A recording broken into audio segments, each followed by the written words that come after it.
സുഗന്ധം പരത്തുന്ന കണ്ണിന് കുളിർമയേകുന്ന ചില പൂക്കൾ വർഷത്തിലൊരിക്കൽ മാത്രമാണ് പൂക്കുന്നത്. അത്തരം അപൂർവയിനം പൂക്കൾ ഏതൊക്കെയെന്ന് നോക്കാം. നിശാഗന്ധി. പേരുപോലെ തന്നെ രാത്രിയിൽ മാത്രം വിടരുന്ന അത്യപൂർവമായ ഗന്ധമുള്ള പൂവാണ് നിശാഗന്ധി. വർഷത്തിൽ ഒരു പ്രത്യേക സമയത്ത് മാത്രമാണ് ഈ പൂമൊട്ടുകൾ പ്രത്യക്ഷപ്പെടുന്നത്. കള്ളിമുള്ളിൻ്റെ വിഭാഗത്തിൽപ്പെടുന്ന ചെടിയാണ് ഇത്. Juliet rose. പീച്ച്, ആപ്രിക്കോട്ട് നിറങ്ങളിലുള്ള കട്ടി കുറഞ്ഞ ഇതളുകളോട് കൂടിയ പൂക്കളാണിത്. സാധാരണ റോസാപ്പൂക്കളേക്കാൾ അല്പം വലിപ്പം കൂടുതൽ ഇവയ്ക്കുണ്ടാകും. Chocolate cosmos. ബ്രൗൺ കലർന്ന ചുവപ്പ് നിറങ്ങളുള്ള വെൽവറ്റോട് സമാനത പുലർത്തുന്ന പൂക്കളാണിവ. ഇതിൻ്റെ മണം ചോക്ലേറ്റിനെ അനുസ്മരിപ്പിക്കും വിധമാണ്.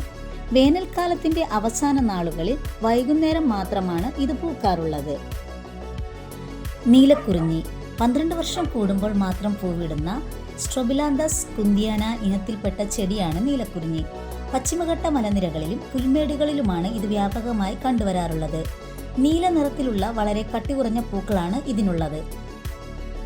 Ghost orchid. ഇതളുകളുടെ രൂപമാണ് ഈ പേരിന് കാരണം.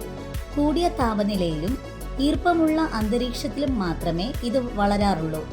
ഏപ്രിലിനും ഓഗസ്റ്റിനും ഇടയ്ക്ക് 3 ആഴ്ച മാത്രമേ ഇത് വിടരൂ. ഇനിയും ഇതുപോലുള്ള വിവരങ്ങൾ അറിയാൻ ഈ ചാനൽ സബ്സ്ക്രൈബ് ചെയ്യുക.